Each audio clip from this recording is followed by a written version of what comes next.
따라합시다. 하나님, 저에게 말씀을 깨닫는 지혜를 주옵소서. 옆 사람을 축복해 주세요. 하나님의 영으로 충만하십시오. 아멘. 고개를 드시고 저를 쳐다보시고 아멘으로 화답하시면서 말씀에 집중하시길 바랍니다. 발이라고 하는 게 썩 좋은 의미로 쓰이지는 않습니다. 그래서 제 아내가 누워있다고 생각해 보세요. 누워있는 아내의 머리를 제 손으로 이렇게 쓰다듬어 주면은 기분 나빠하지는 않을 겁니다. 그런데 발가락으로 머리를 쓰다듬어 주면은 별로 반기지는 않을 겁니다. 손도 제 지체고 발도 제 지체인데 손과 발 두 가지가 상대방이 몸에 닿았을 때 상대방의 반응은 전혀 다릅니다. 왜 이런 현상이 생길까? 발에 대해서 부정적인 이미지가 있어서 그래요. 발은 더럽다, 지저분한다, 또 꼬랑내난다, 이런 등등의 개념이 있기 때문에 그렇습니다. 근데 예수님은요, 그 발을 물리치지 않으세요. 그리고 이런 예수님의 삶의 모습은요, 모든 정황 속에서도 다 드러납니다. 여러분, 예수님께서 누군가를 향해서 더럽다라고 말씀하시는 거 본 적 있으세요? 추하다, 지저분하다, 꼴사납다, 이렇게 말씀하시거나 이렇게 대하시는 거 본 적 있으세요? 창녀도 그렇게 대하지 않으셨어요. 세리도 그렇게 대하지 않으셨어요. 수많은 죄인들을 만나고 상대하셨지만 그렇게 대하신 적이 한 번도 없어요. 특별히 사람을 차별하지 않는 대표적인 케이스가 문둥병자를 대하시는 방식에서 나옵니다. 여러분, 문둥병자는 이 몸에서 진물이 흐르잖아요.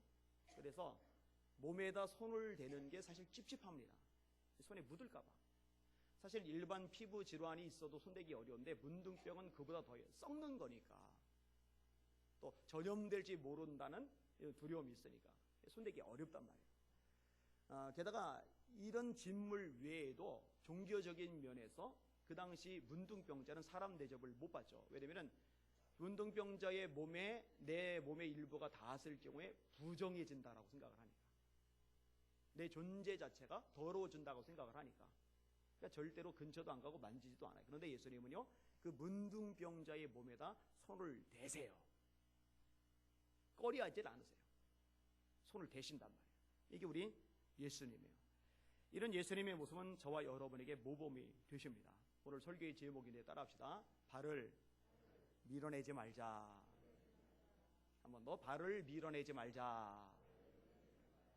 이 말씀 통해서 은혜 받으시고 여러분의 삶이 변화되실 수 있기를 예수님의 이름으로 축원합니다.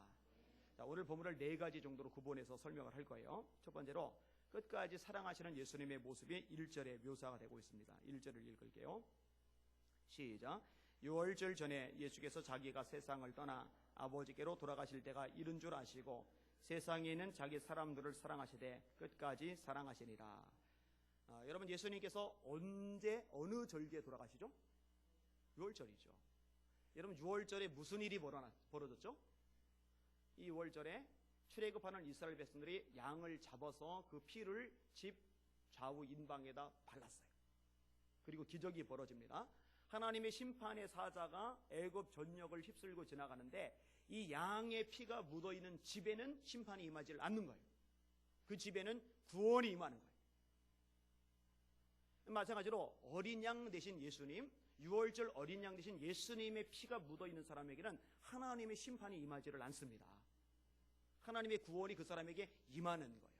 그래서 이 보혈과 관련된 찬양이 성경에 굉장히 많습니다. 주 십자가를 지심으로 죄인을 구속하셨으니 그 피를 보고 믿는 자는 주님의 진노 면하겠네. 그 피를 보고 믿는 자, 하나님의 진노를 면한다는 거죠. 2절에 보니까 흉악한 죄인 괴수라도 예수는 능히 구원하네. 온몸을 피에 잠글 때에 주님의 진노 면하겠네. 이 구절은요, 예수님의 보혈의 의미를 제대로 파악하지 못한 사람들, 다시 말해 불신자들의 입장에서 보면 참 이해하기 어려운 구절입니다. 온몸을 피에 잠글 때 무슨 욕조에다 피 받아놓고 거기에 들어가서 피로 목욕한다는 얘기인가? 실제로 초대교회 당시에도요, 기독교인들이 오해를 많이 샀는데 식인 풍속이 있다. 왜냐하면 이것은 너희를 흘리는 내 피다, 받아 마셔라. 이거를 뭔수로 이해를 합니까? 이게 불신자들 이해를 못해요. 그래서 로마 지역에서 저 기독교인들은 식인 습관이 있다라는 왜곡된 소문들이 퍼졌어요. 또 하나 근친상간한다. 왜냐하면 형제 자매하면서 결혼하거든요. 근데 그 형제 자매의 의미, 하나님 안에 산 가족이라는 의미인데 그 의미를 이해를 못하거든요. 3절에 보니까 심판할 때의 모든 백성 행한 일대로 보응받네. 죄 있는 자는 피를 믿게 주의 진노를 면하겠네. 4절에 구주의 사랑 크신 은혜 보혈의 능력 의지하세 심판의 불이 내릴 때에 주의 진노를 멸하겠네. 여러분 노아의 시대는요 하나님이 물로 세상을 심판하셨잖아요. 마지막 때는 하나님이 불로 심판을 하십니다. 이걸 피할 수 있는 존재는 아무도 없어요. 이런 미국 같은 나라에 보면은 방공호를 깊이 봤죠. 핵 폭발에 대비해서. 그래서 지하 깊숙한 곳에 아주 방호벽을 두텁게 해가지고 그 안에 피신처를 만들어냈는데 얼마나 이게 견고하냐면은 핵무기가 폭발을 해도 그 속에 있는 사람은 살아남을 만큼. 그런데 그렇게 해놔도 하나님이 심판의 비는 못 피해요. 근데 피할 수 있는 길이 있어요. 뭐예요? 찬양 있잖아요. 보혈의 능력 의지하세 심판의 불이 내릴 때 주님의 진노 면하겠네. 예수님의 피가 심판의 불을 면하게 하는 줄 믿으시길 바랍니다. 내가 그 비를 유월절 그 양의 비를 볼 때에 내가 널 넘어서 가리라. 이게 예수 믿는 거는요 해도 되고 안 해도 되는 게 아니라 본질이에요. 심판을 피하려면. 자, 아무튼 그 6월절에 돌아가시는데 6월절 직전에 우리 주님께서 행하시는 내용이 오늘 본문의 내용입니다. 이 직전에 주님이 아시는 것이 뭐냐면은 자기가 세상을 떠나 아버지께로 돌아가실 때가 이른 줄 아셨어요. 이제 죽을 것을, 죽음에 부활할 것을, 그리고 40일 후에 승천하실 것을 주님이 아셨어요. 그리고 그 시점에서 어떤 태도를 보이시느냐? 세상에 있는 자기 사람들을 사랑하시되 끝까지 사랑하시니라. 저는 이 구절을 되게 좋아합니다. 늘 묵상을 하고는 합니다. 이 끝까지 사랑한다. 이 엄청난 거거든요. 이 끝까지 사랑한다라는 말은 조건 달지 않는 사랑이에요. 제한 두지 않는 사랑이에요. 그리고 절대로 포기하지 않는 사랑입니다. 여러분, 누군가 이 세상에 존재하는 어느 누군가 나에 대해서 절대로 포기하지 않는다 할 때 이것은 삶의 소망이 됩니다. 하물며 만왕의 왕 만주의 주 되신 예수 그리스도께서 절대로 나를 포기하지 않고 사랑하신다. 얼마나 용기와 소망을 주는 메시지입니까? 그게 예수님의 성품인 거거든요. 근데 여러분 정말 끝까지 사랑하는 게 쉽지가 않습니다. 우리에게 출석을 하다가 안 나오는 청년이 있잖아요. 제가 잊어버리진 않아요. 이게 마음에 품고 있어요. 다른 게 정착하는 거 아니라면 잘 다니면 상관없어요. 그런데 안 다니면 지옥 갈 거 아니에요. 어떻게 그냥 둬요? 그러면 가끔 전화를 해요. 전화를 하면은요, 전화를 안 받아요. 문자를 보내면은요, 답이 없어요. 페이스북에 메시지 보내도 역시 묵사발을 당합니다. 뭐 그래도 당한 건 페이스북 친구 끊지는 않더라고요. 근데 이게 몇 번이 반복이 되면은요, 열나요. 좀 짜증스럽습니다. 내가 뭐가 아쉬워서 저한테 이래야 되나? 이런 마음이 들어요. 그러면은 누구를 묵상하는지 아세요? 예수님을 묵상합니다. 여러분 예수님의 제자 중에 수제자라고 하면서 베드로가 예수님을 3번 부인하잖아요. 저주까지 했어요. 그런데 주님이 부활하신 다음에 만나 주셨단 말이에요. 부활의 예수님을 만나고 나서도 옛삶으로 돌아가 버렸어요. 갈릴리 바다로 돌아가 버렸어요. 근데 예수님이 찾아가세요. 여러분 예수님이 아쉬워서 찾아가신 게 아닙니다. 사랑하셔서 찾아가신 거죠. 이게 마음을 고쳐먹는 거죠. 그래 내가 아쉬워서 이러는 게 아니지. 사랑해서 그런 거지. 그러면서 제 자존심 내세운 거에 대해서 회개를 합니다. 사랑이 모자란 제 모습에 대해서 하나님 앞에 불쌍히 여겨달라고 기도를 합니다. 이렇게요 사람을 끝까지 사랑한다는 거 참 어려워요. 근데 예수님은요 우리를 끝까지 사랑하세요. 얼마나 아름답고 소망이 되는 메시지입니까? 근데 이런 예수님에 비해서 두 번째 주제입니다만 가룟 유다는요 끝까지 그 사랑을 거부합니다. 이게 안타까운 일이죠. 자, 2절 말씀을 읽겠습니다. 시작. 마귀가 벌써 시몬의 아들 가룟 유다의 마음에 예수를 팔려는 생각을 넣었더라. 여러분 예수님의 사랑은요 받아들이면은 누구나 주어지는 사랑입니다. 여러분 자격이 있다고 주는 사랑 아니고요, 공로가 있다고 주는 사랑도 아니고요, 사람이 뻔듯하다고 주는 사랑이 아닙니다. 어느 누구에게나 주님의 사랑은요, 무한정 조건 없이 주어져요. 받아들이면 누구나 그 사랑의 주인공이 될 수가 있어요. 여러분, 뉴턴이 지었던 찬양이 우리 찬송가 있잖아요. 나 같은 죄인 살리신 주은혜 놀라와 잃었던 생명 찾았고 영생을 얻었다라고. 이 어메이징 그레이스, 놀라운 은혜라는 찬양인데, 이 뉴턴은요 노예 매매상이거든요. 정말 흉악한 죄인이거든요. 사람을 돈 주고 사고 파는. 근데 예수님을 만났고 예수님의 용서를 받았고 일생 그 예수님을 전하는 하나님의 사람으로 살아갑니다. 이분이 고백했던 말이 있어요. 천국에 가면 놀랄 일이 있는데 거기에 바로 자기가 있는 것. 이게 얼마나 놀라운 은혜고 얼마나 큰 은혜입니까? 이 주님이 사랑하신 그 사랑을 받아들였더니 뉴턴 같은 인간 말종도 변하여 놀라운 하나님의 사람으로 달라졌단 말이에요. 세리마태가 성경의 저자가 되었잖아요. 월레스 얘기는 종종 들으셔서 아실 거예요. 이분이 예수님을 안 믿어요. 예수 믿는 사람을 우습게 생각을 해요. 그리고 예수님을 주제로 조롱하는 소설을 쓰려고 작정을 해요. 정보를 습득하는 목적 때문에 성경을 읽어요. 근데 성경 읽다가 하나님의 감동으로 쓰여진 그 성경의 권위 앞에 무릎을 꿇죠. 예수님을 만나게 되죠. 그리고 예수님을 향해서 예수님 당신은 나의 구주이십니다라고 고백을 해요. 그리고 썼던 소설이 배너 아닙니까? 근데 이 배너라는 책에 보면은 로마의 귀족 하나가 뭐 이렇게 떨어뜨린 그 과정들 때문에 문제가 발생을 해가지고 노예가 되잖아요. 묶여서 끌려가는데 목이 너무 탄데 물을 주는 사람이 아무도 없어요. 근데 예수님이 나타나셔가지고 그 배너에게 물을 주시는 장면이 나와요. 이 소설로 제가 3번을 읽었고 영화로 제가 2번을 봤는데 그 장면이 참 감격적입니다. 근데 여러분, 소설을 쓸 때요 자전적 소설이라는 게 있어요. 예를 들면 헤르만 헤세가 썼던 소설 가운데 수레바퀴 밑에서 같은 소설, 그거는 소설이 맞아요. 그렇지만 이 헤르만 헤세의 삶의 과정, 삶의 고백, 생각이 녹아져 있어요. 이 소설 속에 소설가의 사상이 주입이 되어 있거든요. 그 목이 타서 죽을 것 같은 그 배너에게 아무도 물을 주지 않는데 예수님이 물을 주셔서 시원하게 들이키며 갈증을 해결받잖아요. 그것은 어찌 보면 월레스 본인의 얘기예요. 예수님을 만났더니 그 사랑의 예수님께서 자기 인생의 목마름을 해결해 주신 것, 그것을 소설을 통해서 형상화한 거죠. 어느 누구나 마찬가지입니다. 이 사랑을 받아들이면 누릴 수가 있어요. 안타까운 거는요, 사람들이 이 사랑을 거절한다는 거예요. 안 받아들인다는 거예요. 왜 그럴까? 교만해서. 왜 그럴까? 완악해서. 왜 그럴까?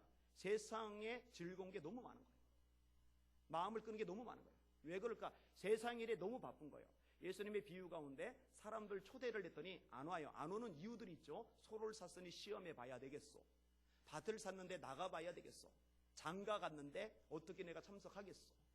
이 주인이 노하잖아요. 근데 지금 사람들도 마찬가지예요. 주님께서 사랑하시려고 기다리고 계신데, 주시려고 대기하고 계신데 자기 일에 바빠요. 돈 벌어야 되는데, 성공해야 되는데, 출세해야 되는데, 이런저런 일을 해야 되는데 정신이 거기에 다가 있어요. 또 나중으로 미루는 사람도 있죠. 근데 이렇게 안 받아들이는 사람보다 제가 더 안타깝게 생각하는 사람은요, 떠나는 사람입니다. 이 교회 공동체 안에 있다가 신앙을 저버리는 사람. 그들이 진짜 안타깝죠. 저는 떠나는 이유가 2가지라고 생각하는데, 첫째는 예수님을 모르고 있다가 떠나는 거죠. 교회를 다니는데 예수님 모를 수 있어요.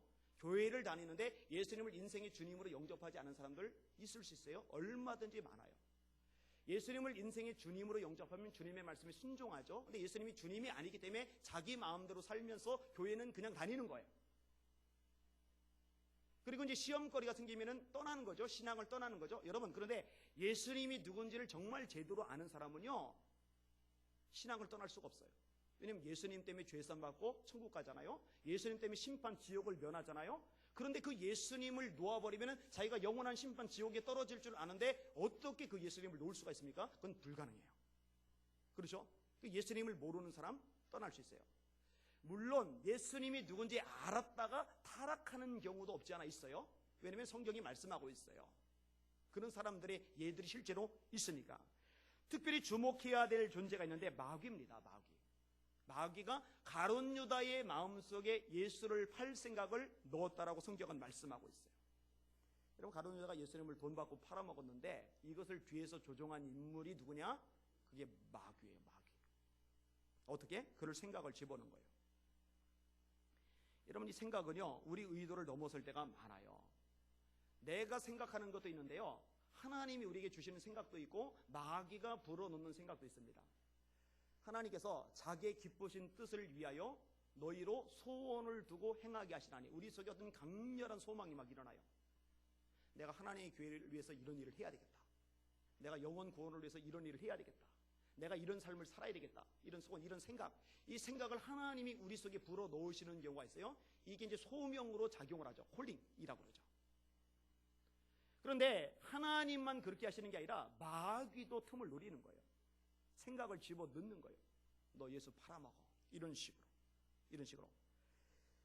여러분, 문제는요, 이렇게 마귀가 집어넣어주는 생각의 경우 이 생각을 다스려야 된다는 거예요. 잘못된 생각을 허용해서는 안 된다는 거예요. 여러분들에게 결혼을 했는데 자기 남편 말고 자기 아내 말고 딴 남자에게, 딴 여자에게 잘못된 생각을 떠올릴 때가 있어요. 이거 누구도 예외 아닙니다. 인간은 약해요. 다 약해요. 근데 그런 생각이 들었을 때 이 생각을 허용하면 안 돼요. 이 생각 쫓아내야죠. 떠나가라! 이 생각이 나를 지배하지 못하도록 막아야죠. 자, 누가 나를 힘들게 해요? 욕을 냈어요? 뒤에서 쑥은댔어요? 아니면 내 마음에 아픔을 줬어요? 그러면은 우리 속에서 나쁜 생각이 들죠. 이거는 누구나 예외 없어요. 성자 수준으로 성숙한 사람이 아니라면. 그런데 그런 생각이 들어올 때 이 생각을 허용하면 안 돼요. 내가 지금 어쩔 수 없어라고 허용하면 돼요. 그런 생각을 몰아내야죠. 몰아내지 않으면 미움과 증오가 우리 가슴 속에, 영 속에 뿌리를 내리게 되고 그게 쓴뿌리로 일생작용을 하게 돼요. 이 신앙에 커다란 타격을 미치게 되는 거죠. 여러분, 세상으로 자꾸 가는 것도 마찬가지입니다. 세상에 막 좋아 보이는 거, 매력적인 거 많죠. 여러분, 좋은 게 진짜 많아요. 없는 게 아니에요. 그래서 그런 것들을 즐기느라고, 그런 것들을 누리느라고 막상 교회에서 봉사하고 전도하고 충성하고 이런 자리에 올 수 없는 사람들 많아요. 왜냐하면 생각이 거기로 다 가 있는 거예요. 그러면 그렇게 하게끔 되어 있어요. 여러분, 중요한 것을 중요하게 생각하지 않는 것, 여기지 않는 생각도 마찬가지입니다. 제가 예배와 관련해서 지금 너무너무 속상한 상태로 요즘 세월을 보내고 있어요. 너무너무 가슴이 아파가지고. 이제 그저께 금요일 날도 기도해야 되는데 예배가 살고 기도가 살아야 교회가 부흥하는데 정말 나와야 할 사람이 수예배, 금요일에 안 나와요. 이건 기본 중에 기본인데 안 나와요.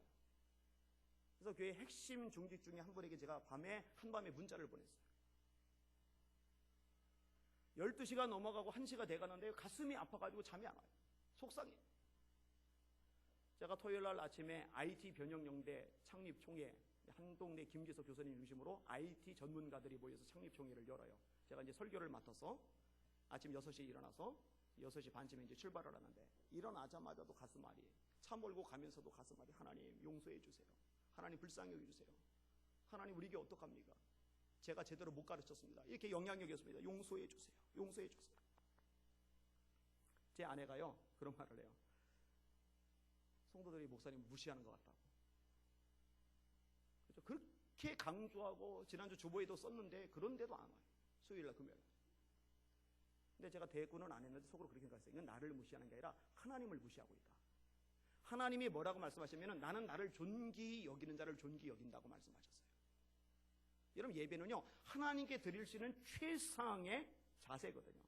예배를 빠져도 괜찮다는 생각, 이거 하나님이 주는 생각이겠어요? 이건 마귀가 주는 생각입니다. 아무런 문제 없다고 그렇게 생각하고 살아가요.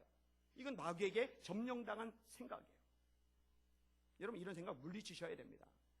여러분, 다윗은요 이 생각을 다스리지 못한 덕에 큰 피해를 보지 않습니까? 역대상 21장 1절에 이렇게 말씀합니다. 사단이 일어나 이스라엘을 대적하고 다윗을 격동하여 이스라엘을 계수하게 하니라. 하나님만을 의지하던 다윗이 인구조사에서 군인을 의지하려고 하는데 그렇게 하게끔 뒤에서 조종하고 생각을 집어넣은 존재가 누구냐면 마귀라는 거예요. 이것 때문에 탈이 나죠.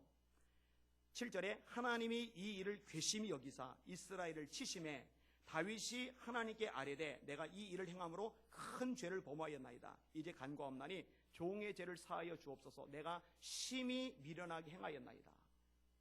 생각은 마귀가 집어넣어줬고 미련한 행동은 다윗이 하는 거예요.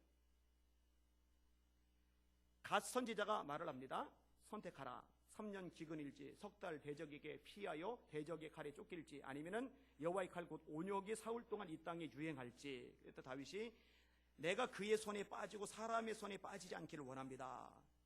결국 전염병이 돌아서 많은 사람이 죽어요. 이 생각 하나 쫓아내지 못한 것 때문에 국가적으로 재앙이 닥쳐요. 해결책이 뭐 있는지 아세요?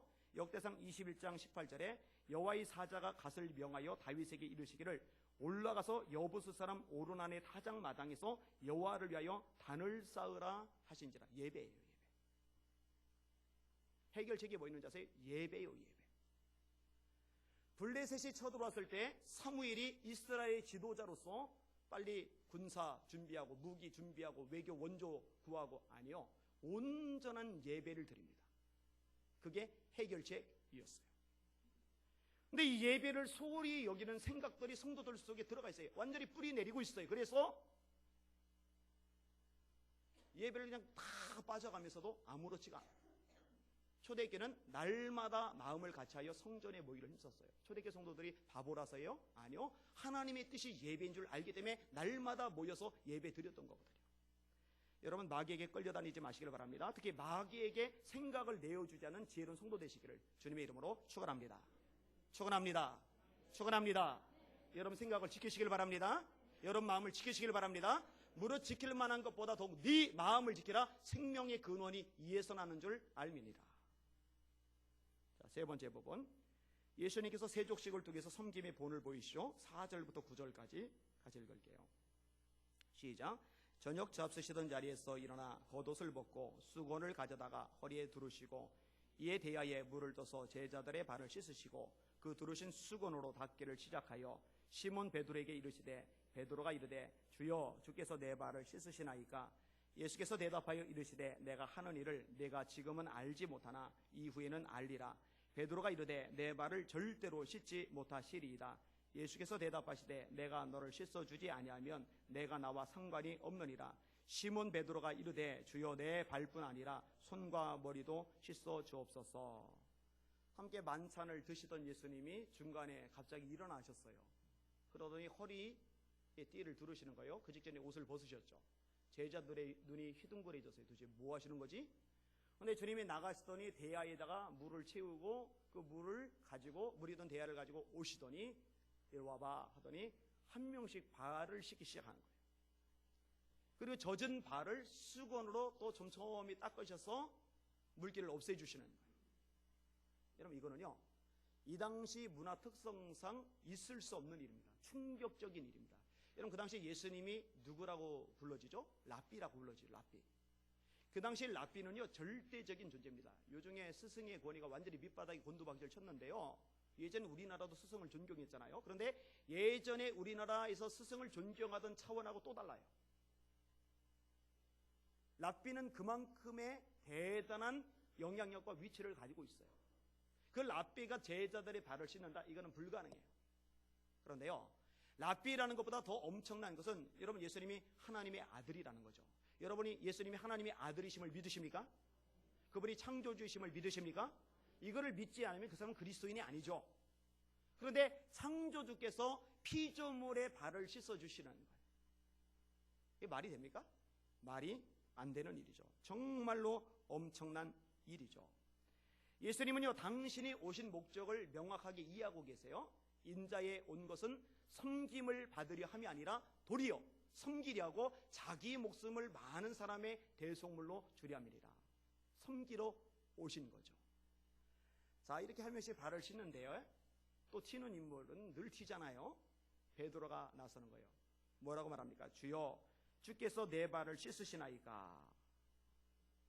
이거 그럴듯한 모습입니다. 그런데요, 잘 들으세요. 이거 주님을 거스르는 말이고 거스르는 행동입니다.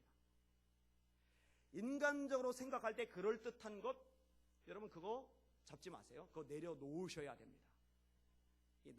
이 자아라는 거, 자기라는 거, 여기서 나오는 그럴듯한 것, 이것이 교회를 얼마나 어지럽게, 얼마나 힘들게, 얼마나 문제 많게 만드는지 몰라요. 그래서 예수님은요, 예수님을 따르는 제자가 되려면 자기를 부인해야 된다고. 자기가 부인되는데 자아가 어디 있습니까? 근데 맨날 자아가 나와요. 자기가 나와요. 이게 참 교회를 어렵게 만들어요. 중요한 것은요, 주님의 뜻이 뭐냐 이거예요. 주님이 원하시는 게 뭐냐 이거예요. 주님께서 바라시는 게 뭐냐 이거예요. 베드로가 이런 실수 이번만 하는 게 아니죠. 예수님께서 고난과 죽음을 예고하셨어요. 십자가의 사건을 예고하셨어요. 그때 베드로가 또 나서죠. 아주 그럴듯하게, 예수님, 이 일이 절대로 주에게 미치지 못하리다. 영어로 리뷰크라고 되어 있는데 꾸짖기까지. 예수님, 말도 안 되는 소리 하지 마세요. 이 말에다가 주님께 책망졌죠. 사탄아, 마귀 소리 들어. 마귀야, 내 뒤로 물러가라. 너는 나를 넘어지게 하는 자다. 메시아를 넘어지게 하는 자래요, 베드로가. 베드로가 무슨 악한 짓을 했다고, 뭔 죄된 짓을 했다고, 뭔 사악한 행동을 했다고, 그런 거 아니잖아요. 그런데 뭐가 문제냐? 주님의 뜻, 주님의 말씀이 있으면 그냥 무조건 따라야 되는데 자기 생각을 자꾸 첨가를 하는 거예요. 내가 볼 때 이건 아니다라는 거예요. 주님 말씀은 안 해요. 넌 마귀야. 너는 나를 넘어지게 하는 자야. 그 다음 말씀이 뭐예요? 네가 하나님의 일을 생각하지 아니하고 사람의 일을 생각하고 있어. 주님께서 말씀하세요. 베드로 보고, 내가 하는 것을 네가 지금은 알지 못하나 이후에는 알리라. 그러면 자기 생각과 다르고 자기 감정과 안 맞아도, 예, 그럼 주님 말씀이 맞습니다 해야 되는데, 이런 사람 보면 고집부리죠. 베드로가 이르되 절대로 내 발을 절대로 씻지 못하시리다. 이런 멋있어 보여요? 야, 소신 있네. 오, 폼나네. 그렇게 보여요? 아니요, 이거 죄성이에요. 이거 악한 거예요.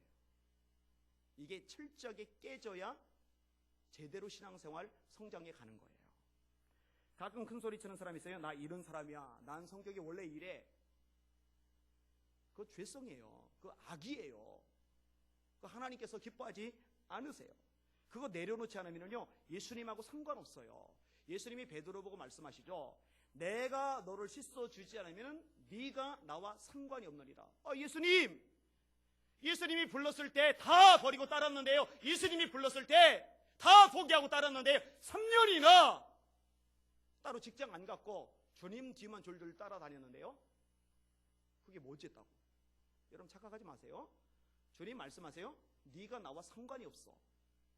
네가 나와 상관이 없어. 제가 정직하게 말할까요? 예수님과 상관없는 교인들이 한국교회에 수두룩합니다. 셌습니다. 자기는 상관이 있다고 생각해요. 칭찬받고 인정받는다고 생각해요. 그런데 사실은 아니에요. 예수님 보실 때 상관이 없어요. 이거 경계하셔야 돼요. 이거 경계하셔야 돼요. 신앙생활 잘 하셔야 돼요. 말씀 잘 들으셔야 돼요. 자, 마지막 네 번째 부분 다룹니다. 섬김의 본을 보이신 예수님께서 이제 니들이 섬김의 삶을 살아라 라고 가르치는 장면이죠. 12에서 15절까지 시작. 그들의 발을 씻으신 후에 옷을 입으시고 다시 앉아 그들에게 이르시되 내가 너희에게 행한 것을 너희가 아느냐? 너희가 나를 선생이라 또는 주라 하니 너희 말이 옳도다. 내가 그러하다. 내가 주와 또는 선생이 되어 너희 발을 씻었으니 너희도 서로 발을 씻어주는 것이 옳으니라. 내가 너희에게 행한 것 같이 너희도 행하게 하려 하여 본을 보였노라. 아멘.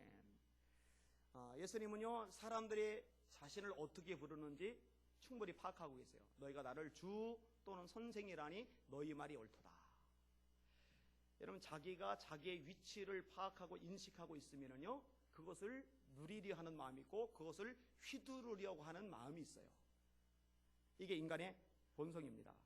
요즘 갑이니 을이니 하는 얘기가 언론상에 굉장히 많이 나오죠. 이 사회 속에 갑이 있고 을이 있어요. 갑은 힘을 가진 존재가 갑이에요. 을은 힘이 없는 존재가 을이에요. 그러면은 을은 갑에게 굽신거리고 갑은 을에게 큰 소리치고 요구합니다. 부당한 요구까지도 합니다. 자, 공무원이 있는데 이 담당 공무원이 허가를 해주는 공무원이에요. 여기에 허가를 받아야 되는 단체가 있고 중소기업이 있어요. 그러면은 허가해주는 공무원은 갑이고 허가를 받아야 되는 입장은 을이 돼요. 최근에 잡혔죠? 처벌받죠? 법인카드를 2개를 만들어서 하나는 날 주라고. 그 법인카드는 회사 일 필요할 때만 쓰는 건데 공무원이 자기 달라고. 그리고 그걸로 자기 애 등록금 쓰는데 쓰잖아요. 이게 갑이죠. 왜 그런 요구를 해요? 자기의 위치를, 자기의 영향력을, 자기의 권한을 자기가 인식을 하고 있어요. 인식을 하면은요, 이걸 씁니다. 군대에서 상관이, 직장에서 상사가 씁니다. 대기업이 하청 업체들에게 이 권한을 씁니다. 써요. 이게 세상의 모습입니다. 그런데 그리스도인의 모습은 이러면 안 돼요. 내가 주 또는 선생이 되어 너희의 발을 씻었으니 너희도 서로 발을 씻기는 것이 마땅하니라. 힘이 있는데, 위치가 있는데, 권한이 있는데 이 권한을 누리고 요구하고 지배하는 게 아니라 오히려 낮아져서 그 권한으로 섬기는 데 사용하는 거예요. 너희도 서로 발을 씻기는 것이 마땅하니라. 발 냄새나죠? 지저분하죠? 떼끼죠? 발 치워? 어디다 발 들이밀어가 아니라 못마땅해, 마음에 안 들어, 냄새나가 아니라 그렇기 때문에 내 손을 그 발에다 대고 씻어주는 거예요. 그 물기를 닦아주는 거예요. 그 연약한 부분을 감싸 안는 거예요. 여러분, 그게 교회입니다. 그게 교회예요. 여러분, 교회 안에도 갑이 있고 을이 있다면요, 이건 망할 교회죠. 교회가 아니죠. 그게 어떻게 교회예요? 교회일 수 없어요. 그런데요, 이렇게 섬김의 삶을 살아야 되는데 문제가 뭐냐? 그만큼 겸손한 사람이 많지는 않다는 거죠. 여러분, 하나님 앞에 겸손해질 수 있기를 주의 이름으로 축원합니다. 하나님의 능하신 손 아래서 겸손하라. 하나님이 교만한 자를 물리치시되 겸손한 자에게는 은혜를 베푸시느니라. 자기를 높이는 자는 낮아지고 자기를 낮추는 자는 높아지리라. 어느 날 야고보와 요한이 예수님께 요청을 하는 겁니다. 예수님, 높은 자리에 오르시면은요, 저희들 하나는 오른쪽에 하나는 왼편에 있게 해주세요. 예수님 따라다니면서 예수님 말씀 들었으면서 여전히 속에는 욕심만 차 있어요. 잘 들으세요. 교회를 다녔다고 속사람이 변화되는 게 아니에요. 여전히 욕심이 똘똘똘똘 우리 속에 차 있을 수 있어요. 그냥 높아지고 싶은 거예요. 그냥 영향력 휘두르고 싶은 거예요. 그냥 폼 한번 잡아보고 싶은 거예요. 예수님께서 말씀하세요. 너희들 내가 마시는 잔 마실 수 있느냐? 그 잔이 무슨 잔이죠? 십자가의 잔. 매 맞아요. 빨가벗겨져요. 채찍질 당해요. 손고발에 못 박혀요. 옆구리에 창 찔려요. 근데 야고보와 요한이 말해요. 예, 마실 수 있나이다. 예수님 말씀하세요. 그럼 너희들 마셔라. 실제로 마시죠. 야고보는 헤롯에 의해서 첫 번째로 처형당해 죽습니다. 요한은 반모섬에 유배돼서 외롭고 쓸쓸하게, 그러나 깊은 기도 속에서 요한계시록을 써내죠. 아무튼 그 잔을 마시긴 해요. 자, 그 다음이 이제 문제인데, 이 야고보와 요한이 이 요청을 했다는 소식을 나머지 10제자가 들었어요. 반응이 뭐냐? 뭐라고 성경이 기록하는지 아세요? 10제자가 듣고 야고보와 요한에 대해 분히 여기거늘, 화가 났어요. 화가. 질문, 왜 화가 났을까? 수준이 똑같아서 그래요. 수준이 똑같아요. 자기들도 사실은 그 자리 탐나는 거예요. 잘 들으세요. 왜 자꾸 화가 나는지 아세요? 왜 자꾸 억울한 감정 느껴지는지 아세요? 왜 자꾸 뭐가 속이 불편해지는지 아세요? 사실은 영향력을 발휘하고 싶은데, 누리고 싶은데, 네 존재가 좀 어필이 되었으면 좋겠는데 그 무시되는 것 같거든요. 그게 안 받아들여지는 것 같거든요. 그래서 어수선한 교회들이 많은 거예요. 사실은 수준이 똑같은 거예요. 누가 잘난 건 없어요. 어느 한쪽이 수준 높으면 넘어갑니다. 넘어가요. 자, 이것을 보신 예수님이 하신 말씀입니다. 잘 들어보세요. 이방인의 소위 집권자들은 저희를 임의로 주관하고 그 대인들이 저희에게 권세를 부리는 줄을 너희가 알거니와 너희 중에는 그렇지 아니하니 너희 중에 누구든지 크고자 하는 자는 너희를 섬기는 자가 되고 너희 중에 누구든지 으뜸이 되고자 하는 자는 모든 사람의 종이 되어야 하리라. 이방인의 집권자들, 이들 갑이에요. 세상의 갑은 지배해요, 명령해요, 요구해요, 큰소리 쳐요, 군림해요, 야! 하고 짓밟아요. 그런데 너희는 그렇지 않다. 왜냐면 우리는 세상 사람이 아니고 그리스도인이니까. 그럼 우리는 어떡하냐? 섬기는 자가 되어야 한다. 모든 사람의 종이 되어야 한다. 여러분, 종이 큰 소리 칩니까? 종이 자규정합니까? 종이 거들먹거립니까? 종이 대접 못 받아 안달 부립니까? 그런데 모든 사람의 종이 되어야 하리라. 남전도의 회원 앞에서도 종이 되고, 여전도의 회원 앞에서도 종이 되고, 청년 앞에서도 종이 되고, 어린 아이들 앞에서도 종이 되고, 모든 사람의 종이 되어야 하리라. 겸손해야 비로소 가능하죠. 농촌에 개척교회가 세워졌어요. 그리고 시간이 오래 지났어요. 성도들의 신앙이 그래도 괜찮았는지 그 지역 유지한 사람이 등록을 했네. 그리고 열심히 신앙생활을 하네. 참 좋은 일이에요. 그런데 추수감사절 앞두고서 이 부자가 이 교회 잔치를 하는데 1년 행사를 하는데 나도 좀 하자. 그래서 쌀 2가마니를 헌물을 했어요. 그리고 추수감사절에 탈이 났어요. 추수감사절 지난 다음에 교회를 안 와요. 목사님이 찾아가 신방해요. 그래도 안 와요. 장로님이 찾아가 신방해요. 그래도 안 와요. 그 유지하고 친한 집사님이 사정 이야기를 해주는데 요지는 이겁니다.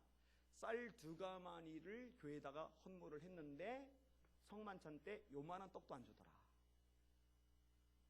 세례 안 받았으니까 안 주는 거잖아요.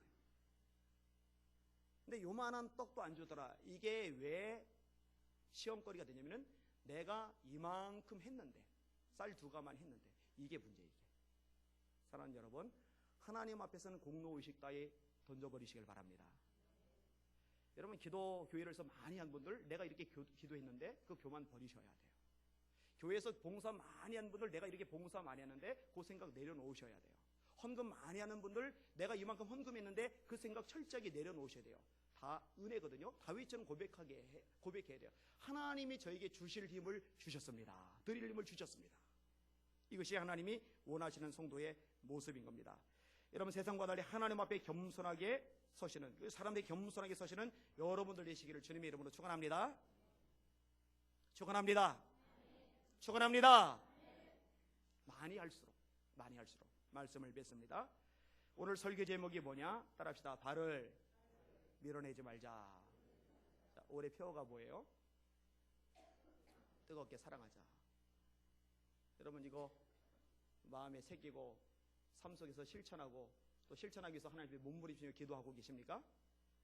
남은 2, 3개월 동안 그렇게 하실 수 있기를 주님의 이름으로 축원합니다.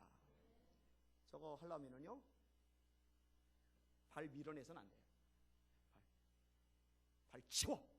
냄새나! 아니라 내가 씻어줄게. 아름다운 모습이죠. 발을 밀어내지 않는 저와 여러분들 되시기를 예수님의 이름으로 축원합니다. 기도하십니다. 합심하여 같이 한번 기도하겠습니다. 이 시간에 회개하는 기도를 하겠습니다. 하나님, 사랑은 허다한 죄를 덮는다고 했습니다. 보는 바 형제를 사랑치 아니하는 자가 보지 못하는 바 하나님을 사랑할 수 없다고 하셨습니다. 사랑하지 아니하는 자는 하나님을 알지 못한다고 하셨습니다. 하나님, 제가 발 냄새 난다고 지적하고 핀잔하고 밀어내는 존재가 아니라 냄새나고 더럽기 때문에 씻어주는 존재로 살게 하여 주시옵소서. 섬김이 무엇인지 알게 하시고 그 섬김을 예수님처럼 삶으로 보여주는 제가 되게 하여 주시옵소서. 말씀 잡고서 함께 기도하기를 원합니다. 기도하겠습니다. 하나님 아버지, 감사합니다. 찬양과 존귀와 영광을 받으시기를 원합니다. 하나님, 깨달아야 합니다. 하나님, 변화되어야 합니다. 하나님, 주님 닮아야 합니다. 정말 주님을 따라가야만 합니다. 하나님 아버지, 잘못된 신앙이 한국 교회 안에 너무나 많이 들어왔습니다. 하나님 아버지, 어수선한 소식들이 얼마나 많이 들려오는지 모릅니다. 예수님 인생의 주님이 아닌 사람들이 교인들 가운데 많습니다. 여전히 인생의 주인이 자기입니다. 자기가 결정하고 자기 마음대로 살고 그저 교회에 나와서 예배 신용을 할 뿐인 사람들 너무 많습니다. 회개합니다. 용서해 주시길 바랍니다. 불쌍히 여겨주시길 바랍니다. 특별히 하나님, 사랑해야 되는데, 용서해야 되는데, 다가가야 하는데, 손 내밀어야 하는데, 미소 지어야 하는데 도와줘야 하는데, 이렇게 해야 되는데 달을 밀어내는 우리의 모습이 있음을 회개하오니 불쌍히 여기시고 용서해 주시기 바랍니다.